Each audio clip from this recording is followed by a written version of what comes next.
जरा सोचिए, एक ट्रेन है जो रात के अंधेरे को चीरती हुई जा रही है और उसके अंदर है एक बहुत बड़ा खजाना। और छत पर चोरों का एक गैंग एक ऐसे प्लान को अंजाम दे रहा है जो बिल्कुल किसी फिल्म की कहानी जैसा लगता है। 2 साल तक ये एक परफेक्ट क्राइम था।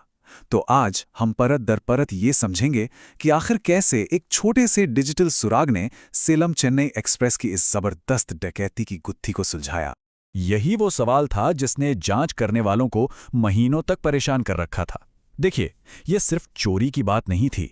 ये बात थी लॉजिस्टिक्स की, सिक्योरिटी को चकमा देने की और एक तेज रफ्तार ट्रेन से करोड़ों रुपए उड़ा ले जाने की।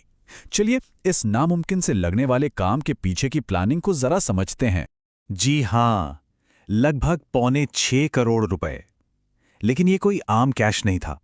ये थे पुराने और फटे हुए नोट जो नष्ट होने के लिए रिजर्व बैंक ऑफ इंडिया जा रहे थे।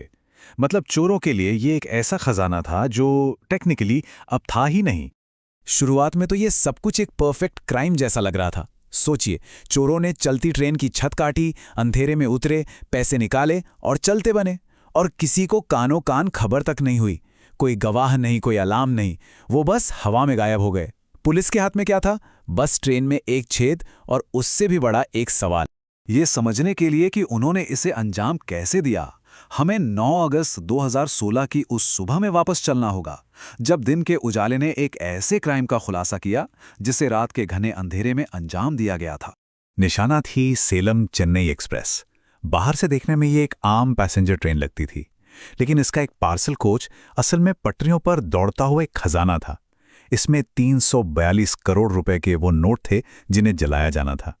किसी को अंदाजा भी नहीं था कि इस कोच के अंदर इतना बड़ा राज छुपा है।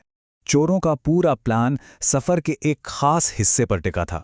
रात 9:30 बजे सेलम से निकलने के थोड़ी ही देर बाद ट्रेन एक ऐसे इलाके में पहुंची जहां ऊपर बिजली के तार नहीं थे।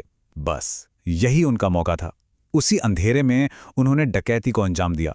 और अगली सुबह जब ट्रेन चेन्नई पहुंची, तब तक किसी को भनक तक नहीं थी कि रात में क्या हो चुका है, जब तक कि उस कोच को खोला नहीं गया। तो सवाल यह है कि आखिर उन्होंने ये किया कैसे? उनकी प्लानिंग जितनी दालचीन थी, उसे अंजाम देने का तरीका उतना ही सटीक। चलिए उनके तरीके को स्टेप बाय स्टेप समझते हैं। देखिए, ये कोई अचानक बना प्लान नहीं था। ये एक पूरी तरह से कोरियोग्राफ किया हुआ ऑपरेशन था। सबसे पहले असॉल्ट टीम चलती ट्रेन की छत पर चढ़ी, फिर गैस कटर से बिना ज्यादा शोर किए एक सटीक छेद काटा।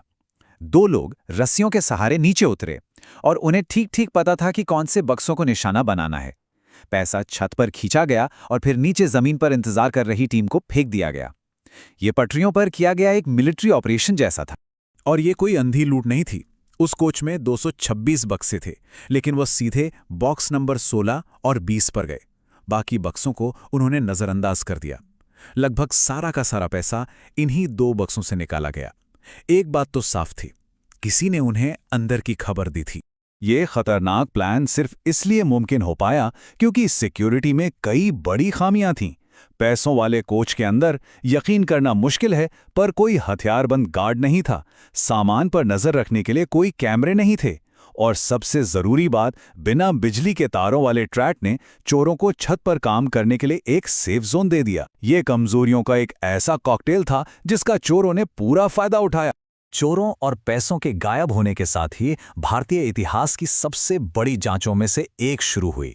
लेकिन बहुत जल्द जांच करने वाले एक ऐसी अंधेरी गली में पहुंच गए जो 2 लंबे सालों तक खत्म ही नहीं हुई। जांचकर्ताओं ने अपनी तरफ से पूरी कोशिश की। उन्हें मौके से 4 उंगलियों के निशान मिले, खून का एक सैंपल भी मिला। लेकिन जब उन्हें डेटाबेस से मिलाया गया तो कोई नतीजा नहीं निकला। स्टेशनों की सीसीटीवी फुटेज इतनी धुंधली थी कि वो किसी काम की नहीं थी। मतलब हर सुराग, हर सबूत उन्हें एक बंद गली में ले जाकर छोड़ रहा। 1 साल बीता, फिर दूसरा। स्पेशल इन्वेस्टिगेशन टीमें बनी, सैकड़ों लोगों से पूछताछ हुई, लेकिन कोई ठोस सुराग हाथ नहीं लगा। जो केस इतनी सनसनी के साथ शुरू हुआ था, वो अब धीरे धीरे ठंडा पड़ रहा था, एक अनसुलझी कहानी बनने की कगार पर। 2 साल बाद ऐसा लग रहा था कि चोर वाकई में कामयाब हो गए हैं।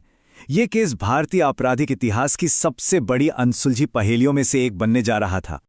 और फिर जब लगा कि सारी उम्मीदें खत्म हो गई हैं, जांच की दिशा में एक बहुत बड़ा मोड़ आया। टेक्नोलॉजी ने इस केस में एक नई जान फूंक दी। कहानी में ट्विस्ट तब आया जब जांचकर्ताओं ने फिजिकल सुरागों से आगे देखने का फैसला किया। उन्हें एक बात समझ में आई, अगर चोर अदृश्य थे तो उनके फोन नहीं। अब फोकस पारंपरिक फोरेंसिक से हटकर डिजिटल डेटा एनालिसिस पर आ गया। जहां उंगलियों के निशानों ने धोखा दिया था, वहीं मोबाइल डेटा ने एक नया रास्ता खोल दिया। उस रात ट्रेन के रूट पर जितने भी सेल टॉवर थे, उनके डेटा को खंगालते हुए उन्हें एक हैरान करने वाला पैटर्न मिला। करीब 50 से 60 मोबाइल नंबर बिल्कुल ट्रेन की ही रफ्तार से उसके साथ साथ सफ़र कर रहे थे, और फिर एक खास जगह पर वो सब एक साथ बंद हो गए। ये कोई इत्तेफाक हो ही नहीं सकता था। ये था उस गैंग का डिजिटल फुटप्रिंट। यही डिजिटल सुराग पुलिस को सीधा मध्य प्रदेश के रतलाम और गुना ले गए। ये इलाका पारदी समुदाय का गढ़ माना जाता है, जिनके कुछ सदस्य इस तरह की ट्रेन डकैतियों में शामिल होने के लिए जाने जाते थे। पुलिस को अब यकीन हो गया था कि ये सारे फोन नंबर इसी इलाके के एक संगठित गिरोह के हैं। अक्टूबर 2018 में, यानी डकैती के 2 साल से भी ज्यादा समय बाद, पहली गिरफ्तारियां हुईं। पूछताछ में गिरोह के सदस्यों दिनेश और रोहन पारदी ने सब कुछ उगल दिया। उन्होंने माना कि उन्होंने रूट की रेखी की थी, बिना बिजली वाले सेक्शन का फायदा उठाया था, और सबसे बड़ी बात, उन्हें यह भी पता था कि किन बक्सों में सबसे ज्यादा कैश रखा है। तो केस तो सुलझ गया, लेकिन इसकी कहानी यहीं खत्म नहीं हुई। इसका असर बहुत गहरा और बहुत दूर तक जाने वाला था। ये डकैती भारतीय रेलवे के लिए एक वेकअप कॉल थी। जिन सुरक्षा खामियों का चोरों ने फायदा उठाया था, उनके जवाब में साले नियम कानून बदल दिए गए। अब कीमती सामान वाले कोचों के अंदर हथियारबंद गार्ड होना जरूरी है। सीसीटीवी और जीपीएस ट्रैकिंग स्टैंडर्ड बन गए हैं, और कैश ले जाने के लिए किसी भी रूट का इस्तेमाल बिना रिस्क असेसमेंट के नहीं किया जाता। आखिर में ये केस की फाइल 2 साल और 2 महीने बाद बंद हुई। इसने ये साबित कर दिया कि सही तकनीक और लगन से कोई भी अपराध अनसुलझा नहीं रह सकता। आज ये केस एक बेंचमार्क बन चुका है, जो हमें अपराधियों की हिम्मत और एक छोटे से डिजिटल सुराग की ताकत दोनों की याद दिलाता है। ये कहानी हमें एक बहुत जरूरी सवाल पर लाकर छोड़ देती है। आज की इस डिजिटल दुनिया में, जहां हम हर पल, हर सेकंड डिजिटल निशान छोड़ते हैं, क्या कोई भी अपराध सच में हमेशा के लिए अनसुलझा रह सकता है? इस पर सोचिएगा जरूर।